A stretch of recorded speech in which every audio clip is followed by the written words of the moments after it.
The world was a jagged wasteland of frost and silence, where the sky hung heavy like a shroud of grey lead. Thousands of miles of ice pressed down upon the northern continents, grinding mountains into dust and locking the lifeblood of the planet in a frozen grip. Here, in the shadow of the limestone cliffs, the wind screamed with the fury of 1,000 dying stars scouring the valley floor. Vegetation was a ghost of the past reduced to hardy lichens and stunted shrubs that clung to the permafrost with desperate frozen fingers. Survival was not a choice, but a brutal hourly negotiation with a landscape that demanded total submission or immediate death. The air was so cold it shattered the breath, turning every exhale into a cloud of ice crystals that coated the furs of the wanderers. These were the first humans, a small collective of shadows moving through a world of blinding white, their bodies honed by starvation and relentless migration. They carried the weight of their species in their trembling hands, guided only by the primal instinct to find warmth before the sun vanished. The limestone gorges offered the only sanctuary, their dark maws opening like gateways to the underworld amidst the sheer verticality of the stone.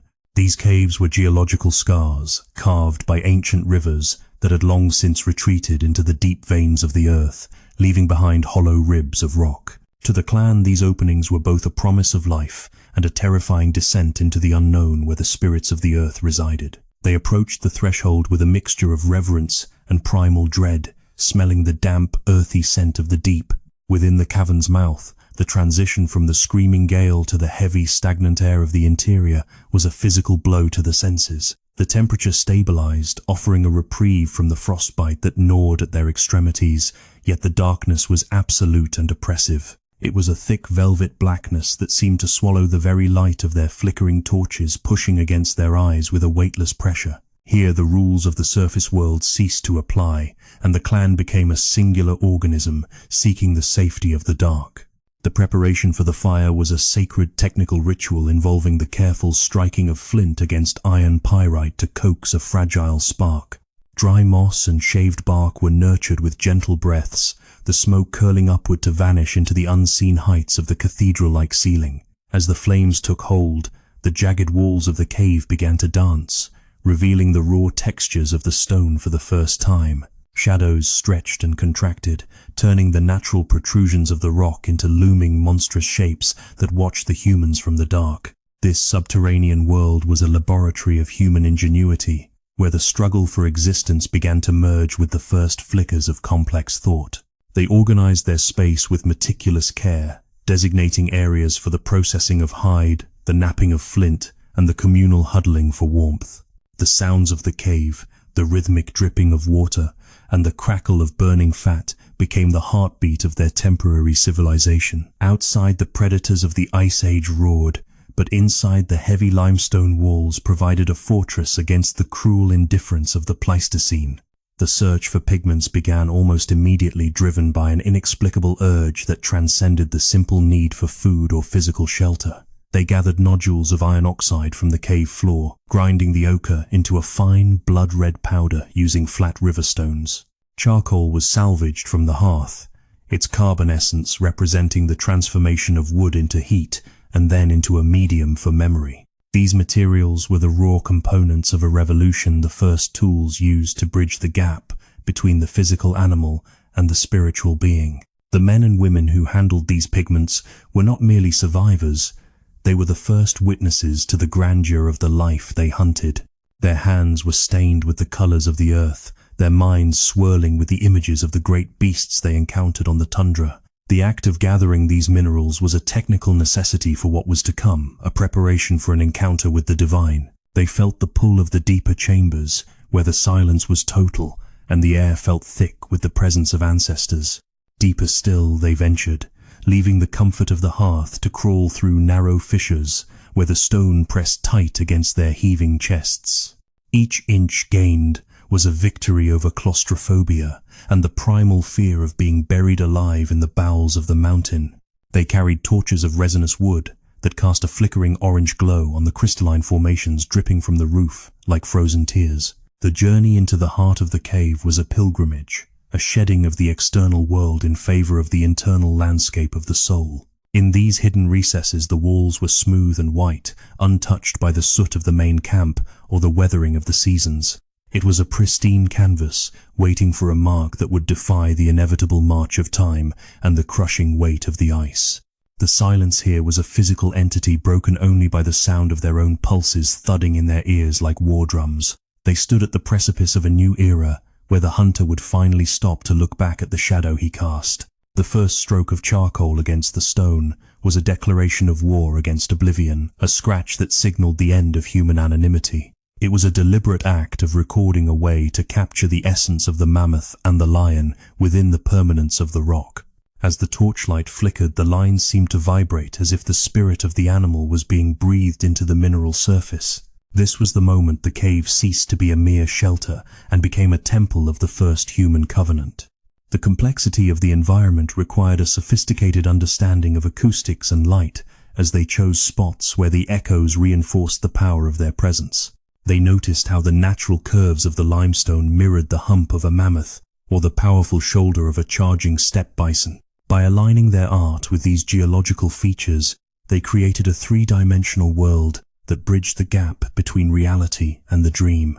Every movement of the torch changed the perspective, making the static images appear to breathe, run, and hunt in the flickering light. The technical mastery involved was staggering, requiring the use of animal fat as a binder to ensure the pigments adhered to the damp stone. They used hollow bird bones to blow powdered color onto the walls, creating soft, ethereal gradients that mimicked the texture of fur. Their fingers traced the outlines of their own hands, leaving behind stenciled ghosts that served as an eternal signature of their existence. "I was here," the handprints screamed across the millennia, a defiant shout into the void of the Ice Age. This was the birth of the documentary impulse, the need to categorize and represent the world in order to understand and perhaps control it. They mapped the anatomy of their prey with a precision that revealed years of close lethal observation in the field of slaughter. The curve of a tusk, the tension in a feline's haunch, and the heavy sway of a bison's dewlap were all rendered with startling accuracy.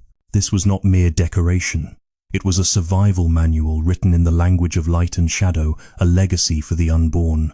As the first section of the great mural took shape, the clan felt a shift in the atmosphere of the cave, a thickening of the spiritual air. They were no longer just a bee-pack of frightened mammals huddled together for warmth.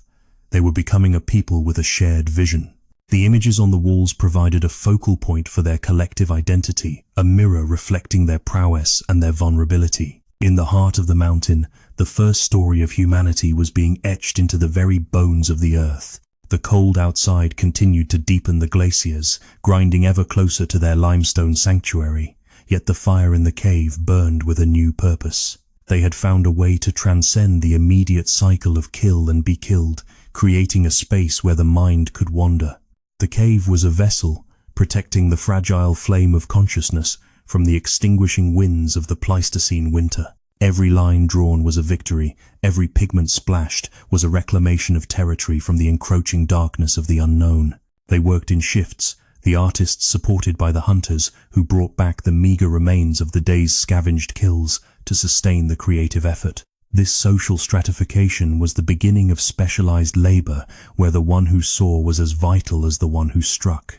The cohesion of the group was forged in the shared silence of the deep chamber under the watchful eyes of the charcoal beasts. They were preparing for the great winter, arming themselves, not just with spears, but with the power of the image. The first part of their epic was now anchored in the stone, a foundation for the struggles and triumphs that would follow in the long months of isolation. They looked upon their work with a sense of awe, recognizing the faces of the giants that ruled the world outside. The cave had become a living memory, a place where the past and the future met in the flickering orange glow. As the torches dimmed, the animals remained, waiting in the dark to be awakened by the next spark of human fire. The transition from the wild, chaotic steppe to the ordered, symbolic space of the cave marked a turning point in the evolution of the species. They had mastered the art of hiding, but now they were mastering the art of being seen, even if only by themselves. The limestone walls were no longer barriers. They were windows into the soul of the Ice Age, opening onto a world of spirit. The stage was set for the great confrontation between the small hunters and the massive titans of the frozen plains. As the first part of the winter settled in, the clan prepared to face the peak of the frost with a renewed sense of destiny. They possessed a secret now, a hidden world of power buried deep within the earth where the wind could not reach.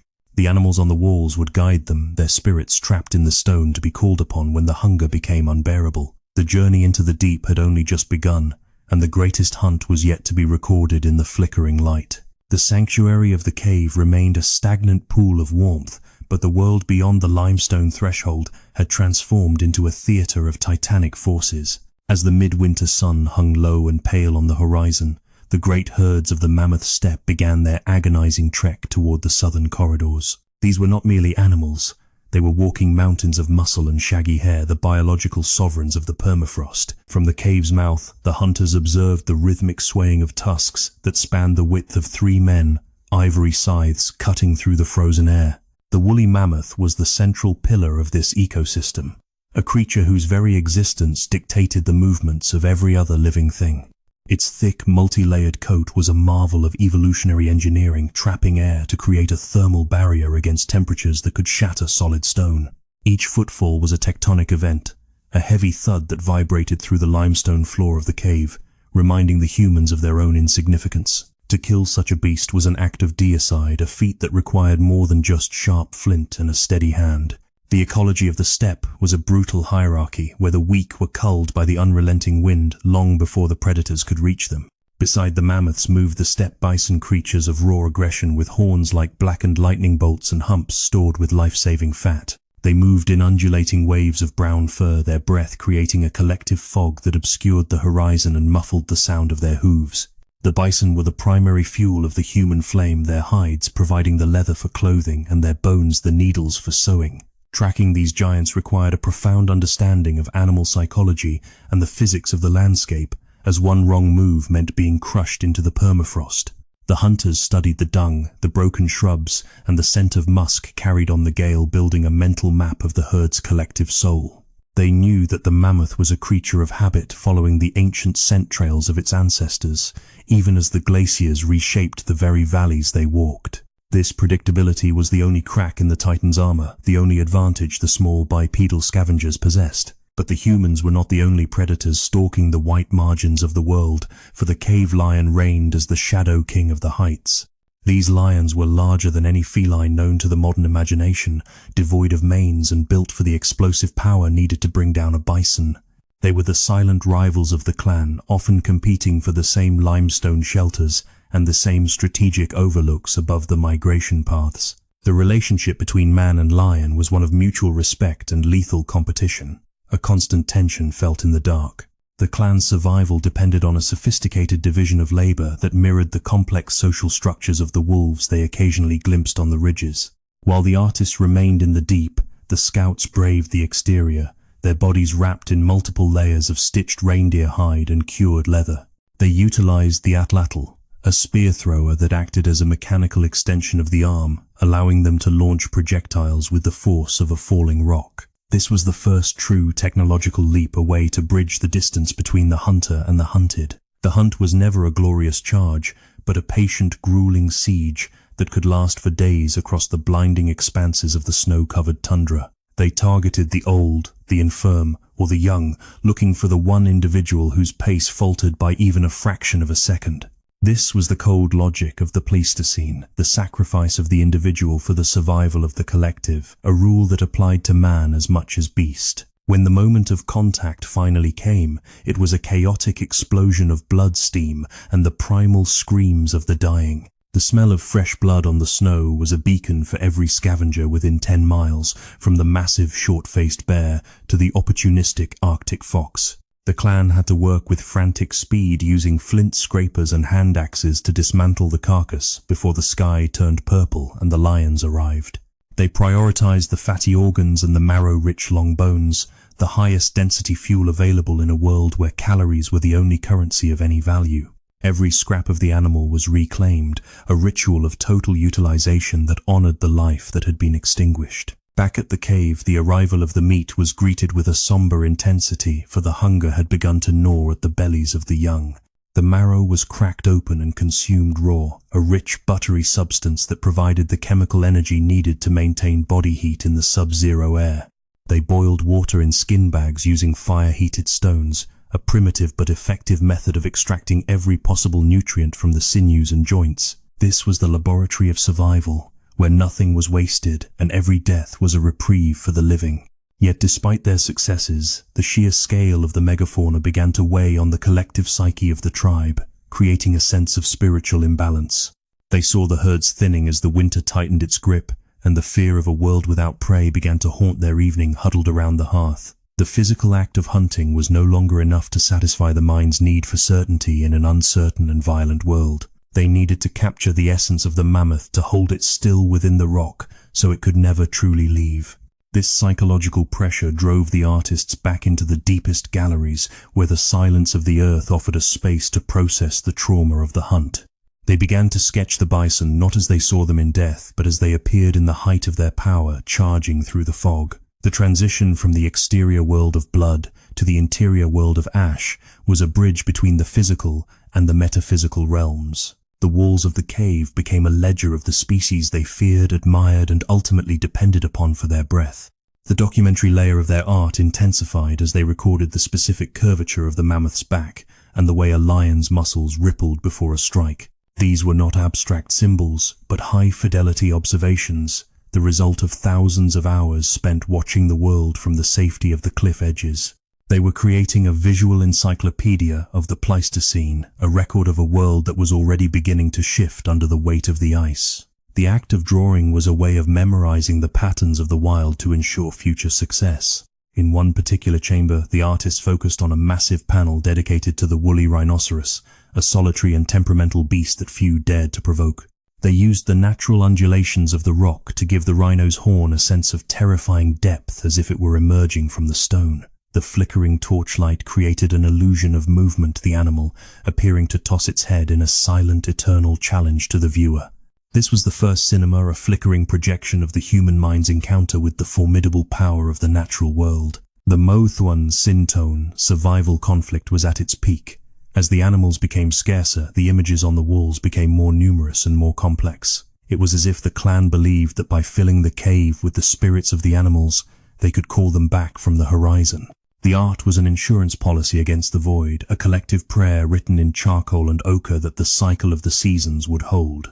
They were weaving their own history into the geological record, ensuring that their struggle would outlast their own fragile, shivering bodies. The social structure of the clan tightened, with the elders narrating the stories of the images to the children who had never seen a mammoth in the flesh.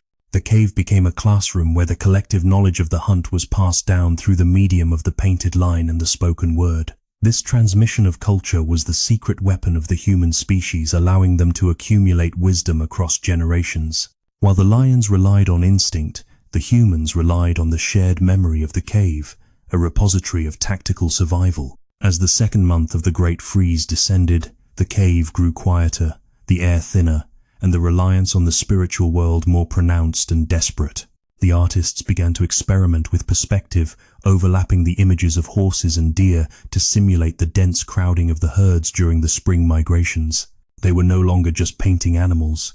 They were painting the concept of abundance in a time of extreme and terrifying scarcity. The wall was a window into a future they were trying to manifest through the sheer force of their creative will. The tension between the smallness of the humans and the greatness of the beasts reached a spiritual crescendo in the flickering orange light of the torches. They looked at the painted mammoths and saw not just food, but the ancestors of the earth, the guardians of the cold plains they called home. To draw the beast was to know its name, and to know its name was to have power over the fear it inspired. This was the epic of the mind, a silent war fought with pigments against the encroaching shadow of extinction. Outside, the blizzard roared with renewed ferocity, burying the entrance to the cave in a drift of snow that threatened to seal them in forever.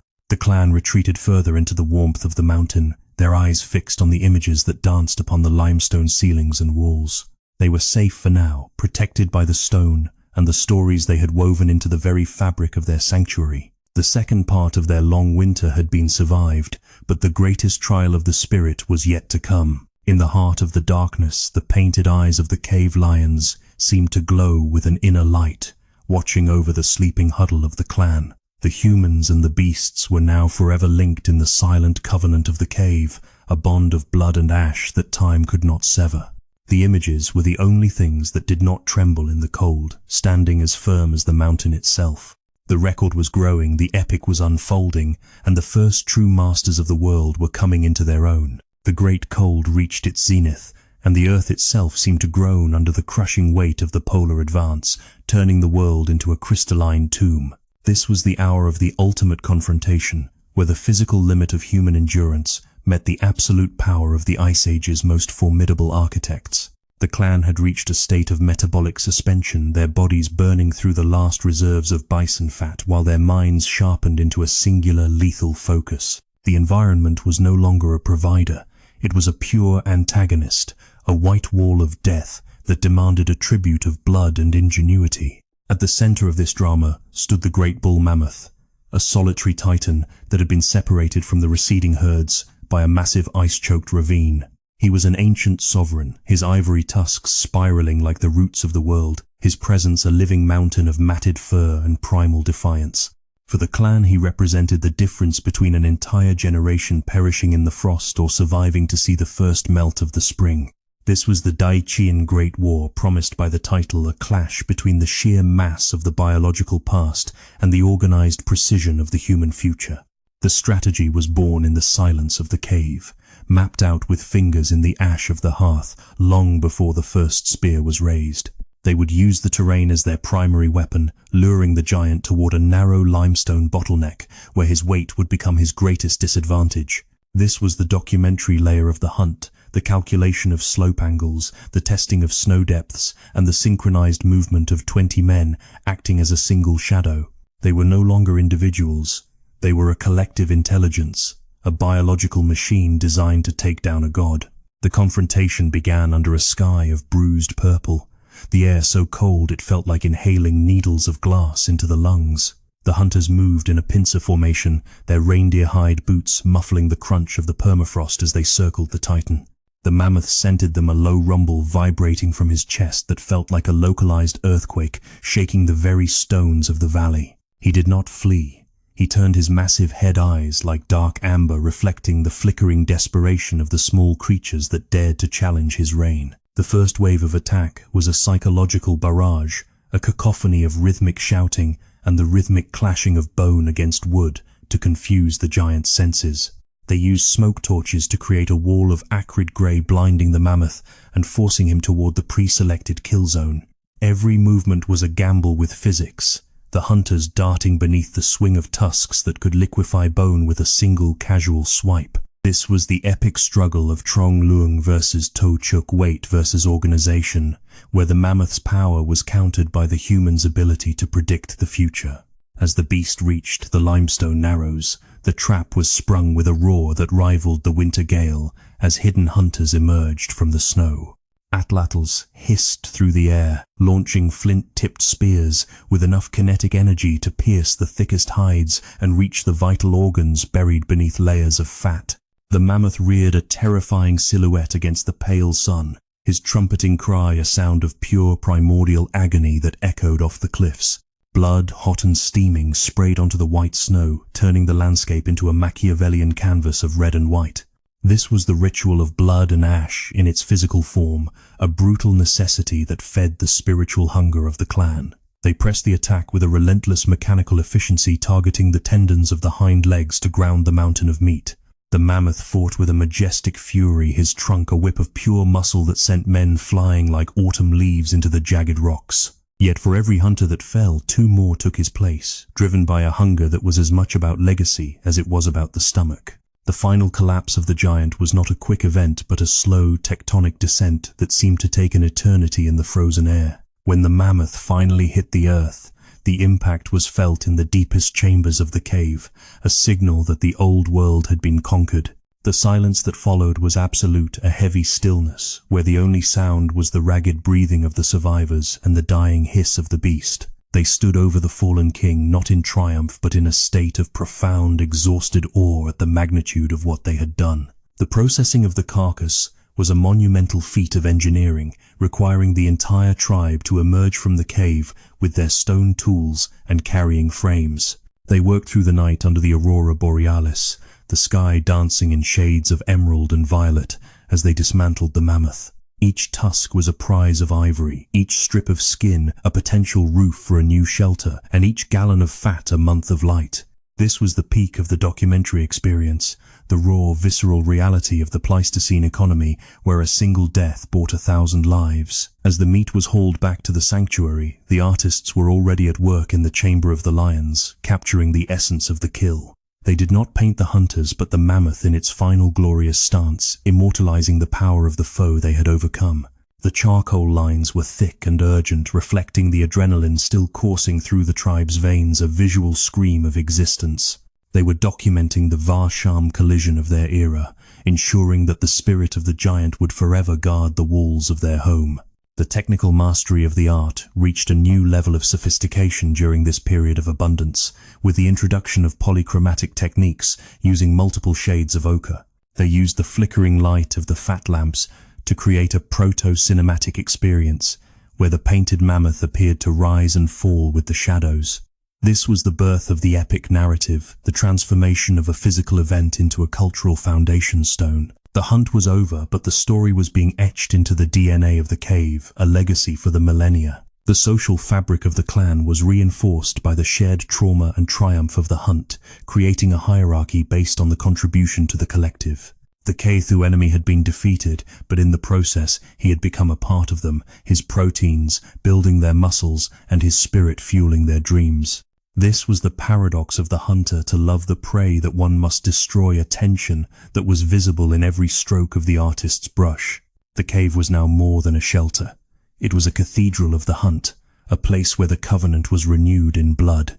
Inside the deep galleries, the air grew thick with the smell of drying meat and the pungent aroma of fresh pigments being mixed with mammoth marrow. The transition from the kill site to the canvas was a spiritual digestion, a way of making sense of the violence that sustained their lives.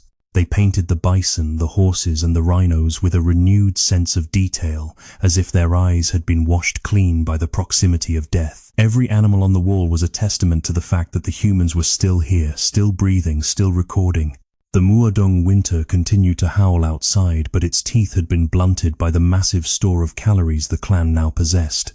They had achieved a temporary victory over the environment, a moment of equilibrium in an era of constant flux. The children played among the ivory tusks, their small hands tracing the carvings on the bone, learning the language of the steppe before they could even speak. This was the continuity of the species, the transmission of the Trina memory that allowed the small to overcome the great. In the flickering light, the great panel of the cave began to look like a living tapestry, a windows into the Buikanrongwathedai, broad context of the era. They saw the interconnectedness of all things, the ice, the grass, the mammoth, and the man, all bound together in a cycle of energy and entropy. The art was the glue that held the clan together when the cold threatened to tear them apart, a shared vision of a world that made sense. They were the masters of the dark, the keepers of the flame, and the first historians of the earth. The conflict of survival had moved from the physical tundra to the psychological depths of the cavern, where the humans struggled to define their place in the cosmos. They began to leave more handprints on the walls, reaching out toward the painted animals as if to bridge the gap between two worlds. These stenciled hands were red and black, a defiant human signature against the indifferent limestone, a claim of ownership over the darkness. We are the ones who saw the hands seemed to say, we are the ones who remembered. The third part of the epic concluded with the sealing of the mammoth spirit into the rock, a ritual of completion that left the clan in a state of solemn peace. They had survived the great collision, and they had emerged not just as survivors but as creators. The cave was full, the bellies were full, and the mind was beginning to wander toward the mysteries of the stars and the seasons. The transition from the hunt to the heritage was almost complete, the foundation of human culture firmly laid in the dark. As the torches were extinguished for the night, the painted mammoth remained a silent sentinel in the heart of the mountain, watching over the sleeping tribe. The ice outside continued its slow, grinding march, but inside the world was still and vibrant with the colors of the earth. The Chin Thung victory was theirs, not through strength alone, but through the power of the image and the persistence of the spirit. They had turned a cave into a world, and a kill into a covenant that would never be broken. The victory over the mammoth had bought the clan time, but time in the heart of the glacial maximum was a heavy, stagnant fluid. As the third month of the deep freeze settled, the world outside became an unreachable myth, a white abyss where the air itself seemed to solidify into a wall of ice. This was the period of Muad'Dong Langlais, the silent winter, where the struggle for survival shifted from the kinetic violence of the hunt to the psychological endurance of the cave. The tribe was now a captive audience to its own history, huddled in a subterranean world where the only light came from the flickering fat lamps, and the only sound was the drip of ancient water. Socially, the clan began to reorganize under the pressure of the dark, moving toward a structure defined by the preservation of the sacred flame and the oral tradition. The elders, those whose bodies were too broken for the hunt but whose minds were libraries of the steppe, became the keepers of the painted galleries.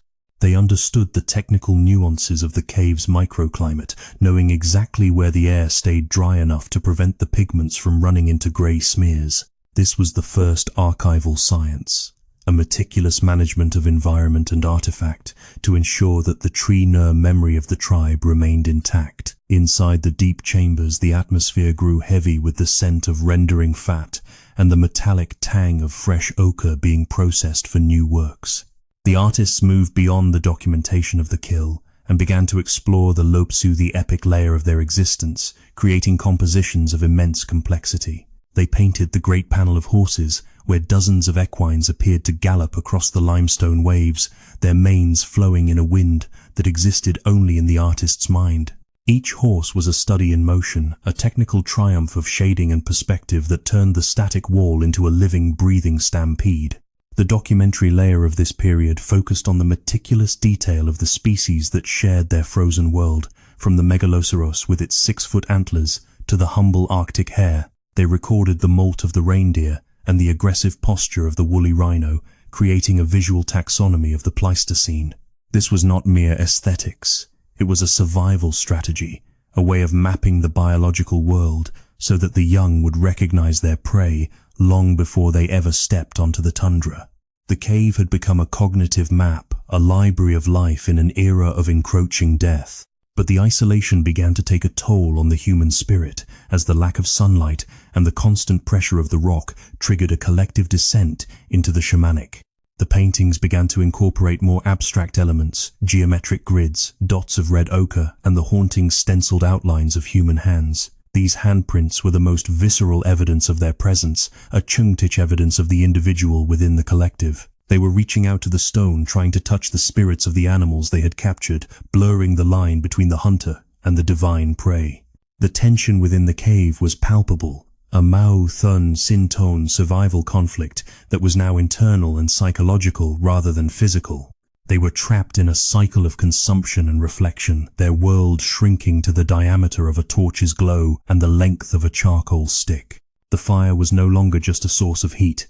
It was the sun of their underground solar system, the gravitational center around which all life revolved. If the fire died, the images would vanish into the blackness, and with them the very soul of the human collective. To combat the encroaching despair, the clan developed elaborate rituals centered around the images, using music made from flutes carved out of vulture bones. The haunting high-pitched notes echoed through the limestone cathedrals, mingling with the shadows of the painted lions to create an immersive spiritual experience. This was the birth of the Suthi epic in its auditory form, where the stories of the great hunts were sung to the rhythm of the dripping stalactites. They were weaving a cocoon of culture around themselves, a protective layer against the cold indifference of the universe. The technical layer of their survival also advanced, as they adapted their tools for the long confinement, perfecting the art of the bone needle and the tailored garment. They sat by the hearth, stitching together the hides of the mammoth and the bison, creating suits of leather that were masterpieces of thermal insulation. This was the Tochuk organization that allowed them to survive where other species failed a blend of physical craft and symbolic thought. Every stitch was a victory over the frost, every seam a barrier against the titan Muad'Dong. In the darkest part of the winter, a child was born in the flickering light of the great panel, an event that was greeted with a mixture of joy and somber responsibility. The infant was presented to the painted mammoths, its small eyes reflecting the orange glow of the torches and the ancient lines of the charcoal. This was the Tipnoi continuity of the species, the moment where the past and the future collided in a single, fragile breath. The child would grow up knowing the world through the images on the wall, before ever tasting the air of the steppe. As the weeks bled into months, the food stores began to dwindle, and the clan was forced to once again face the reality of the exterior world. The scouts wrapped in their tailored furs would venture to the cave's mouth to check the horizon for any sign of the Mu'er spring. They saw a world of blinding white, a landscape that had been reshaped by the winds into a series of jagged, frozen waves. The megafauna had moved far to the south, leaving the valley a graveyard of silence, where the only movement was the drifting snow. Back inside, the artists responded to this scarcity by painting scenes of immense abundance, a form of sympathetic magic intended to call the herds back to the valley. They painted the bison of the abyss, massive dark shapes that seemed to hold the weight of the earth within their charcoal outlines. The density of the images increased, with animals overlapping in a chaotic, vibrant dance of life that contrasted sharply with the barren world outside. This was the Keen-Thung victory of the imagination over the physical reality of starvation. The relationship between the artist and the hunter became even more intertwined, as the success of the next season's hunt was believed to depend on the accuracy of the images. The artist was the scout of the spirit world, mapping the movements of the animals in the Kongjian Jekmer dream space of the cave. They used the flickering light to study the anatomy of the bison, looking for the DMU weak point that would allow a spear to find its mark. The cave was a simulator, a place where the hunt was practiced 1,000 Lun times before it ever happened. The Muadong Langlair was also a time of death, as the elders who had finished their stories quietly faded into the shadows of the deep chambers. They were buried beneath the floor of the cave, their bodies covered in red ochre to symbolize the blood of life and the fire of the hearth. Above them, the animals they had painted continued their eternal hunt, a Vong lap loop of existence that ensured no one was ever truly forgotten. The cave was becoming a necropolis, a sacred space where the living and the dead shared the same stone skin. The technical mastery of the pigments reached its peak during this period, with the discovery of manganese oride to produce the deepest, most permanent blacks. They were no longer just using charcoal. They were mining the earth for its darkest secrets, to give their visions a permanence that transcended wood and bone. This was the Ki-Thwat technique of immortality, the realization that certain minerals could hold a shape long after the hand that drew it had turned to dust. They were building a monument that would wait in the dark for 30,000 years. As the 4th month of the ice began to wane, a subtle change occurred in the acoustics of the cave, a distant, low-frequency vibration that signaled the movement of deep ice. The Bungha Glacier was beginning to shift its massive weight, causing the limestone to groan in a way that the clan understood as the first heartbeat of the coming change. The silence of the winter was breaking, and the internal world they had built was about to be tested by the return of the sun. The epic was reaching its final movement. The clan gathered one last time in the great gallery, their faces gaunt but their eyes bright with the shared vision of the painted walls. They looked at the handprints, the mammoths, the lions and the horses, and they saw themselves not as victims of the cold, but as the Chun Hun masters of the story. They had survived the peak of the darkness by creating their own light, a symbolic fire that the wind could not extinguish. The transition from the internal sanctuary to the external arena was near. The final section of the mural was completed in a feverish burst of activity, a summary of the winter's lessons written in lines of ash and blood. It was a Bando Linhone soul map of the Pleistocene, a record of a tribe that had refused to be silenced by the ice. They were ready to emerge to follow the receding glaciers and reclaim their place on the steppe. The cave would remain a silent witness to their struggle, holding their secrets in its cool, dark embrace until the end of time. As the first torch was carried toward the entrance, the painted animals seemed to bow their heads in a silent farewell to the humans who had given them life. The Lopsu, the epic layer, was now complete, a foundation of culture that would support the weight of all the civilizations yet to come. The hunt would begin anew, but the hunters were no longer the same. They were now the people of the cave, the children of the painted stone. The dawn was coming, and with it the final meaning of the mark. The first rays of the spring sun were not warm, but they were a violent intrusion of gold into a world that had known only the grey of the storm and the black of the stone. Outside the cavern, the titanic ice sheets began to groan with the sound of 1,000 breaking bones, shedding great rivers of meltwater that carved new veins into the earth. The Muazuan spring of the Pleistocene was a brutal, muddy rebirth, a chaotic shifting of the landscape that signaled the return of the migratory giants. Inside the sanctuary, the clan prepared for the final exodus, their bodies thin but their collective spirit reinforced by the shadows they had mastered. The biological reality of the thaw was a sensory explosion. The smell of damp earth and rotting moss replaced the sterile scent of the frost. The great mammoths, the icons of the cave walls, began to reappear on the horizon, their massive silhouettes shimmering in the heat haze of the warming tundra.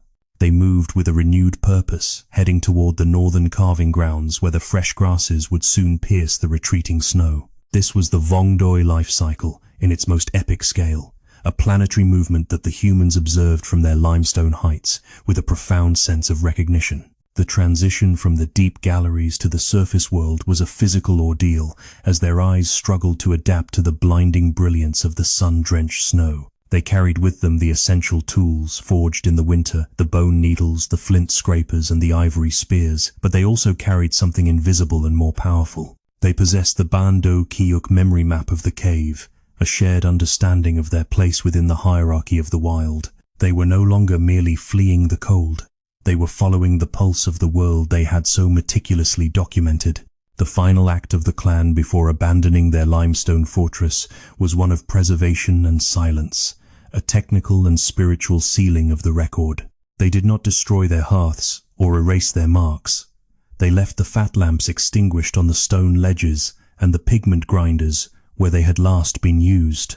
The air in the deep chambers grew still and cool, the humidity stabilizing as the human breath that had warmed it for months was withdrawn. This was the moment the cave transitioned from a living home to a Kolutru archive, a time capsule of human consciousness.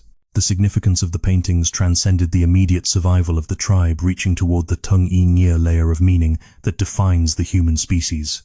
By capturing the likeness of the beasts, they had separated the spirit from the flesh, creating the first permanent medium for the transmission of ideas across time. The cave was the first library, the first cathedral, and the first cinema, a place where the Tritwe intellect of the hunter was preserved in mineral form. They had survived the winter not just by eating the mammoth, but by becoming the architects of the mammoth's immortality. As the clan moved across the valley floor, the geological forces of the era began the slow process of concealing the entrance to their sacred world. A series of minor tremors caused by the shifting weight of the melting glaciers triggered a rockfall that choked the narrow throat of the cavern. Thousands of tons of limestone tumbled down, sealing the chamber of the lions and the great gallery in a vacuum of absolute darkness and silence. The art was now protected from the weathering of the wind and the curiosity of predators hidden away like a secret in the mind of the mountain. The Mauthun Singtun survival conflict had been resolved. The humans had Erlaiduk managed to stay, proving that organization and symbolic thought were superior to brute mass. They walked into the vastness of the steppe, a small group of figures against an infinite horizon, yet they moved with a confidence born of their internal victory. While the great megafauna would eventually face the slow slide toward extinction, as the climate shifted, the humans had discovered the secret of K-Thua inheritance. Their stories would outlive their biology, their marks would outlast their bones, and their vision would conquer the void. The documentary layer of our understanding reveals that these images were not the work of primitive minds, but of masters who understood anatomy, light, and the power of the line. The use of Foi Ken perspective and the integration of natural rock contours showed an advanced cognitive ability to simulate reality. This was the foundation of all human technology, the ability to visualize a thing before it exists and to record a thing after it is gone. The cave was the womb of the Loengui human race, where the spark of creative rebellion was first fanned into a flame. The epic of the cave paintings is the story of the first time we refused to be forgotten by the stars and the seasons. It is the record of a people who looked at a world of ice and death and decided to paint a world of life and movement. Each charcoal stroke was a prayer, each handprint a signature, and each animal a deity brought down to earth by the power of the human hand. They were the first to understand that to be human is to tell a story that survives the teller. The glaciers continued to retreat over the following millennia, the landscape transforming from tundra to forest, and eventually to the world we recognize. The mammoths vanished, the cave lions faded into myth, and the very memory of the Ice Age was buried under layers of sediment and time. Yet in the deep silence of the limestone, the Herb-Dung covenant remained intact, the pigments holding their color in the dark. The animals continued their gallop across the stone waves, waiting for the light to return and wake them from their long mineral sleep. The legacy of the hunt is not found in the blood spilled on the snow, but in the ash left on the wall, the Disan heritage of the first masters. We see in their work the same fears, the same hungers, and the same awe that drive the human spirit today. The cave paintings are the evidence that we have always been a species of Ngurike Chuyen storytellers, searching for a way to bridge the gap between our fragile lives and the eternal world. They are the echoes of 1,000,000 years ago, whispering that we were here, we saw, and we remembered. The final meaning of the mark is found in the Su Chin Thang victory over silence. As long as the image remains, the voice of the ancestor is never truly lost. The clan that emerged from the cave in the spring of the Pleistocene began a journey that would eventually lead them to every corner of the planet. They carried the fire of the cave within them, the ability to turn the raw materials of the earth into the refined essence of the soul. The mountain held their secrets, but the world held their future, a future built on the foundation of the painted stone. As the narrator of this documentary, I stand before the silent, sealed entrance of the past, acknowledging the Tumvok stature of those who came before. They were the pioneers of the mind, the ones who first dared to turn the dark into a canvas and the cold into an epic. The mystery of the cave paintings is the mystery of ourselves, the realization that we are the only creatures on earth who can look at a wall of rock and see a window into the infinite. The hunt is eternal, the artist is immortal, and the story is just beginning. In the broad context of the era, the Cave of the Hunters stands as a monument to the resilience of life in the face of the Dai Bung Ha Great Ice Age. It is a reminder that culture is our greatest survival mechanism, a shield made of symbols that protects us from the crushing weight of time. The painted mammoths continue their silent march through the darkness, their ivory tusks gleaming in the imagination of all who wonder about their origins. They are the Lin-Hone souls of the ice, captured in charcoal and ochre, forever guarding the sanctuary of the human spirit. The sun sets over the modern horizon, but the Hui-Thur breath of the Paleolithic still lingers in the quiet places of the earth, where the stone remembers the touch of a human hand. We are the descendants of the cave dwellers, the heirs to a legacy of light and shadow that began in the heart of a mountain 30,000 years ago. The mark is the message, and the message is that we have survived, we have created, and we have conquered the silence of the ages. The epic of the hunters is our epic, a testament to the power of the mark. The documentary concludes here, in the stillness of the limestone, where the Biyun mystery remains as vibrant as the day the first pigment was splashed.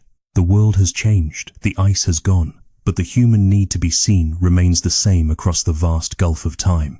We look back at the walls of Chauvet and Lascaux and see not a primitive past, but a sophisticated mirror of our own search for meaning. The story is complete, the cycle is closed, and the first masters of the world can finally rest in the immortality they created.